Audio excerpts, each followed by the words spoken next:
YouTube. We got the McDonald's Massacre, tragedy that changed America's history. Now, I have not heard of this. I don't even know what it's about. But we're about to react to it right.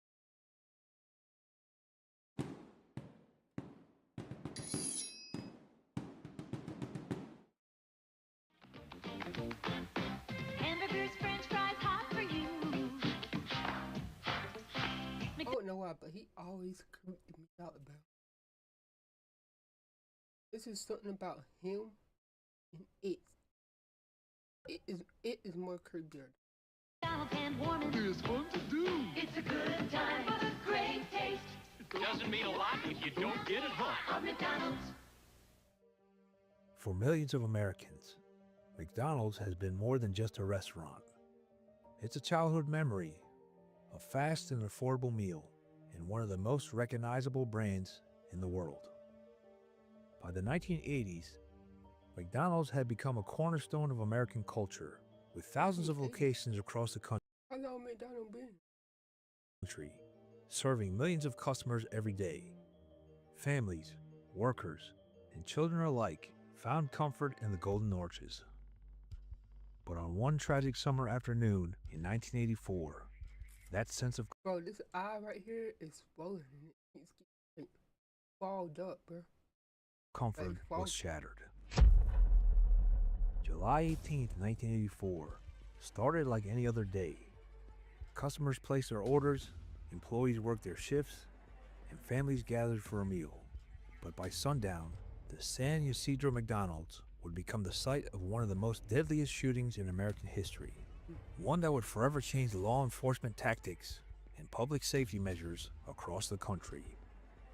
So what led a seemingly ordinary man to commit such an unthinkable act?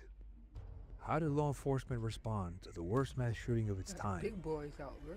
And what lasting impact did this tragedy have on McDonald's and public safety in America? Let's try and find out. Hello, I'm Mike Droberg, a Marine Corps veteran and filmmaker, and we will try to answer these questions on today's episode of Forgotten History. Y'all see you swollen? During this eye?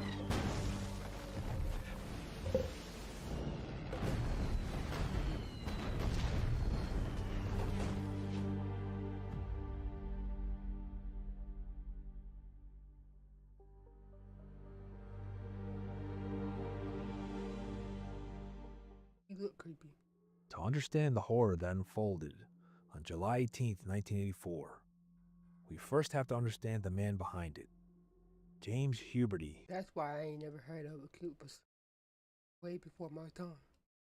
a 41-year-old former welder and security guard. Huberty was by Oh, most no, he got accounts an guns. angry and unpredictable man. Born in Canton, Ohio in 1942, he had a troubled childhood. After his mother abandoned the family for a life of religious evangelism, Huberty was left Why do every like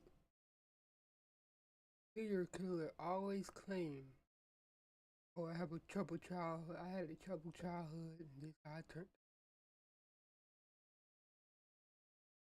Right.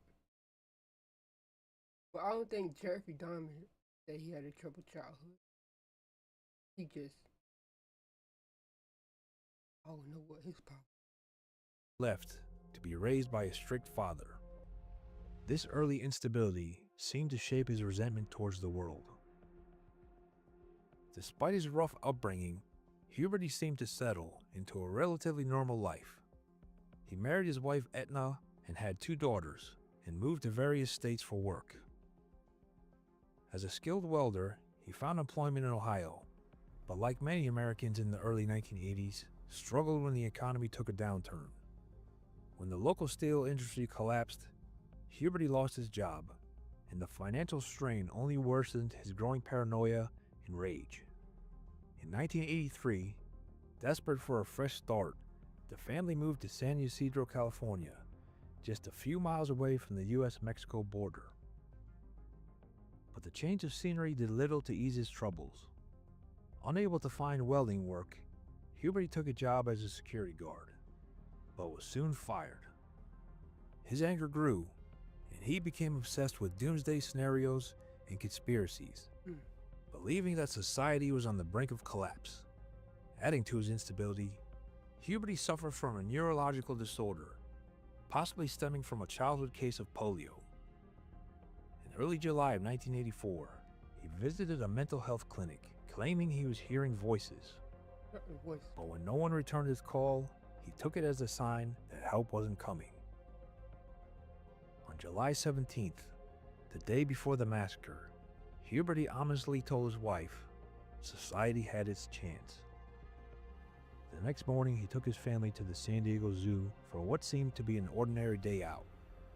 They ate together, watched the animals, and returned home. But that evening, he told his wife he was going hunting for humans.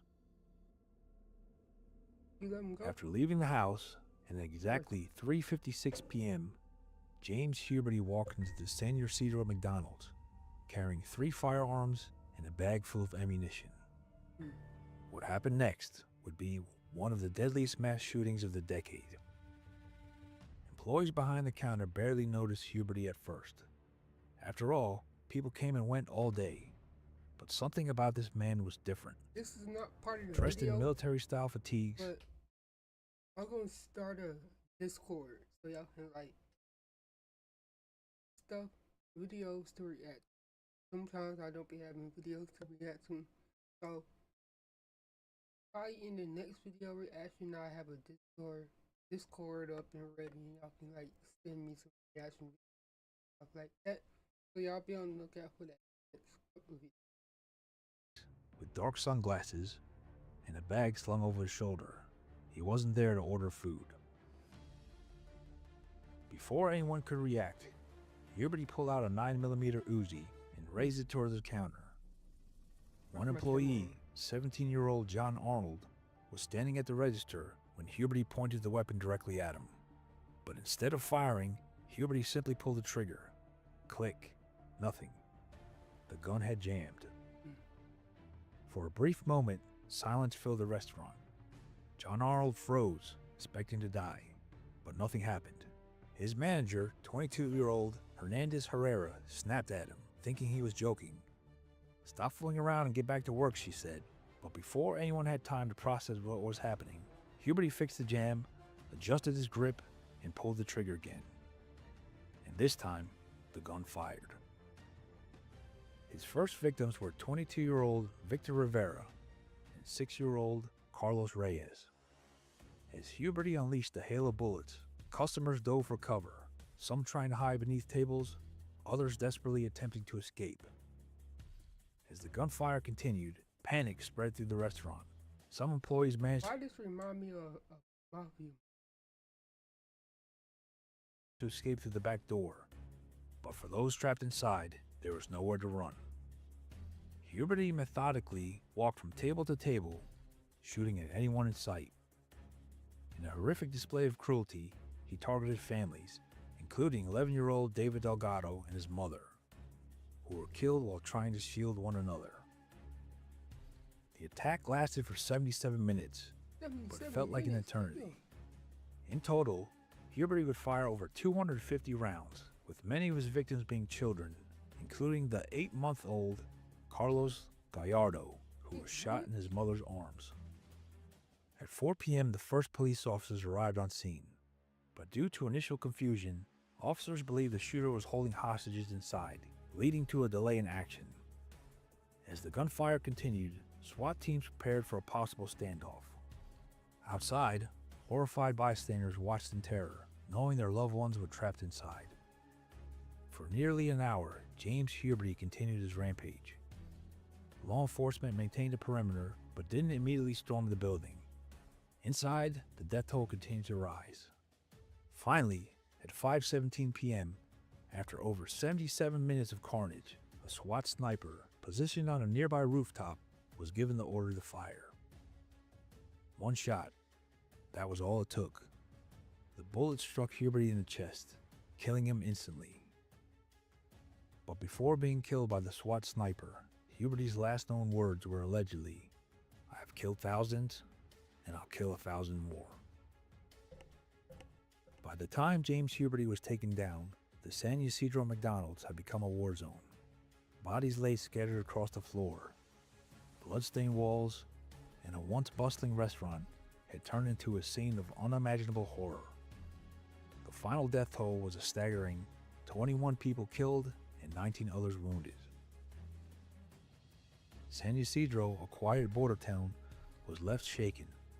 In the following days, makeshift memorials were placed outside the McDonald's, where grieving families and residents gathered to mourn the victims.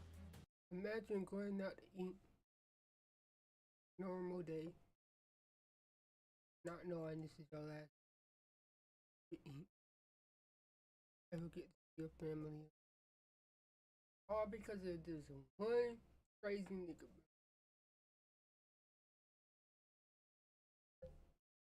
The city of You San always gotta Diego look declared a state of at your emergency, surroundings. and nationwide, Americans were left asking the same question: how could this happen?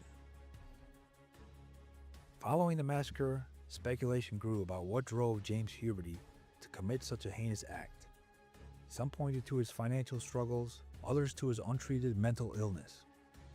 His wife, Etna, later claimed that he had been seeking psychiatric help in the days before the attack, but was ignored. Psychologists later diagnosed Huberty posthumously with severe paranoid schizophrenia. His growing paranoia, violent tendencies, and the belief that society had failed him all culminated in the worst mass shooting of the decade. But we may never fully understand what drove him to commit such an atrocity. Nope. The impact of the think I could massacre reached far beyond San Ysidro.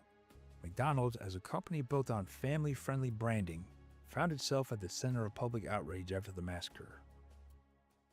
While they were not legally responsible for the shooting, people associated the tragedy with the company itself since it happened inside a McDonald's restaurant.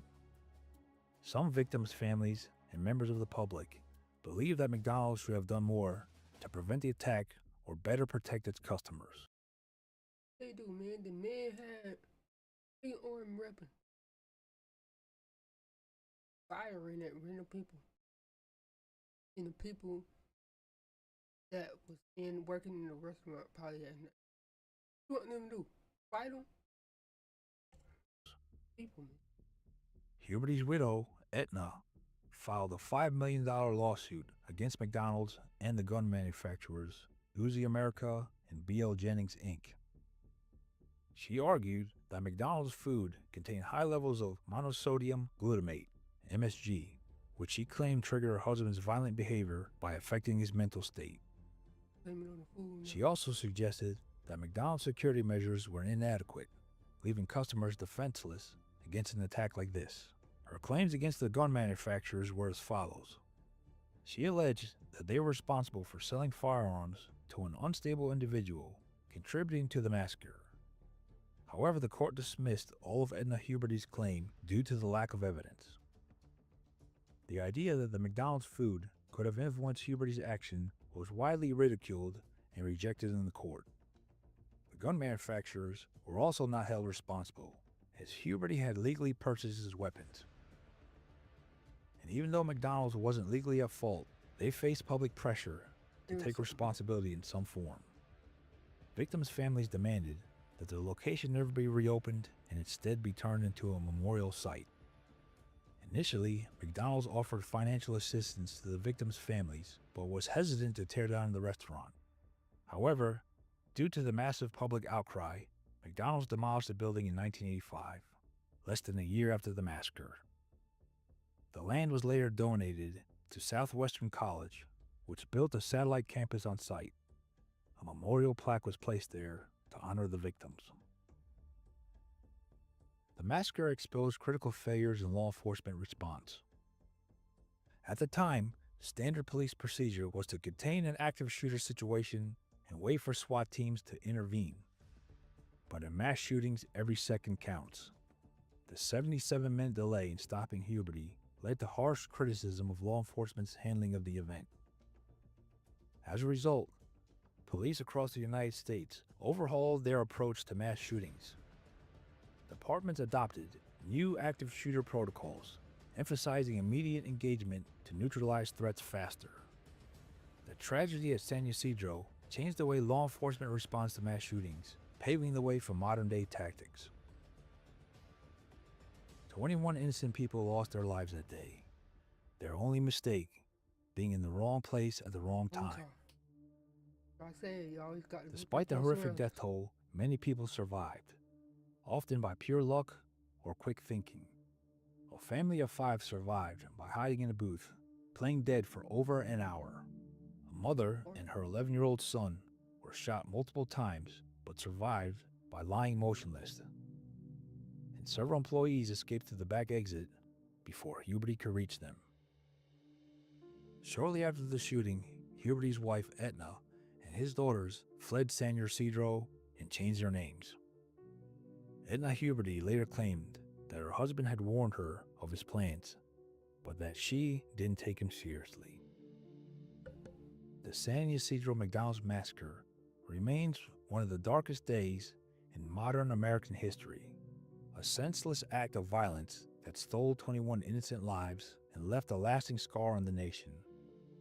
While the tragedy exposed critical failures in law enforcement response, it also led to sweeping changes in active shooter protocols, ensuring that future incidents would be met with faster and more decisive action.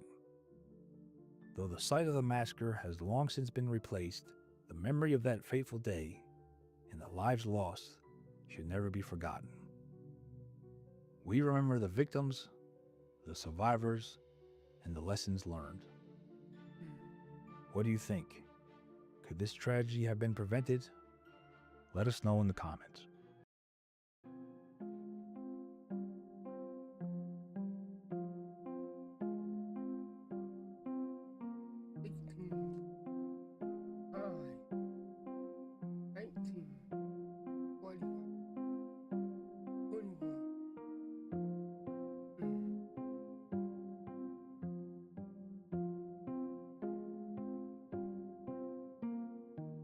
RIP to all the people that lost their lives. Massacre. 8 months. It was only